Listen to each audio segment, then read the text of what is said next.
Welcome back. In this video, we'll walk through an overview of the charge conference process. UnityWeb has attempted to consolidate the process of uploading charge conference documentation to make it more straightforward and user-friendly than previous reporting systems. To begin, we're going to log on into UnityWeb. The charge conference section is located under the charge link. So you'll click on your charge and then charge conference.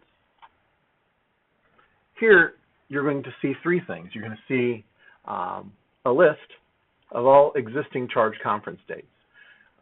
In keeping with our previous system, we kind of highlight the first date and put it in this own little special section here.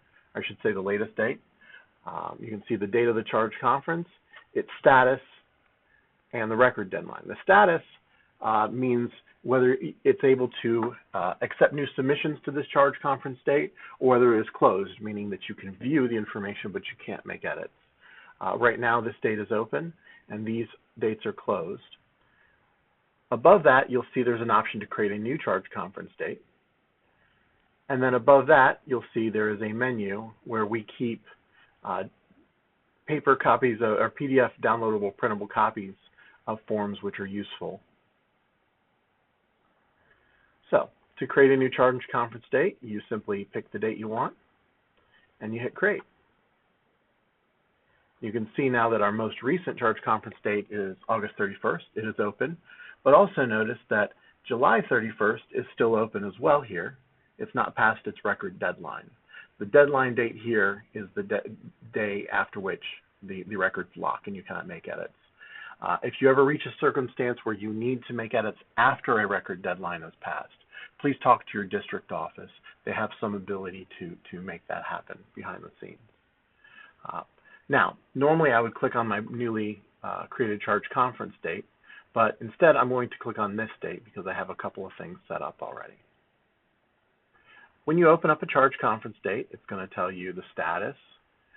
It's going to tell where you're from, the date, and then it's going to have a list of all the potential reports.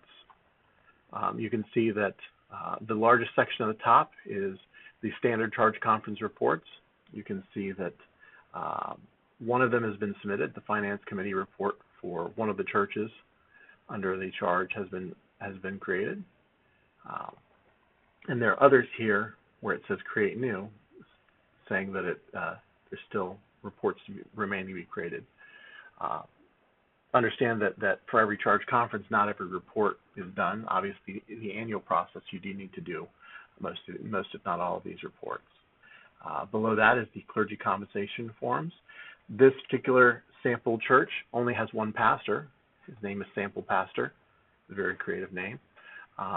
So you can see there's an option to generate a clergy compensation form for them. That's because I'm logged in as Sample Pastor. And then because I'm also still logged in, I have the ability as the pastor to create my continuing education form. Below that, there are sections for declaration of candidacy, nominations and leadership development, and other attachments. These are pure attachment areas where you just attach files. There's no need to enter in electronic forms for these. For all the electronic forms areas, they follow the same basic flow of operations. You will create the report by hitting the Create New button and submit it. You'll have the ability to edit the report should you need to make changes after the initial submission. There's usually an option to view or print, which allows you to view a printable PDF copy, which you can then print out in a number of these reports, and we'll go over these in detail in separate videos. A number of these reports require signatures. So once you've obtained signatures, you can scan it back in and upload the attachment thusly. That means that now this report would be considered complete. It's been submitted electronically. We've used the submissions to view a printable copy and download it. And then we've obtained the appropriate signatures and reattached it.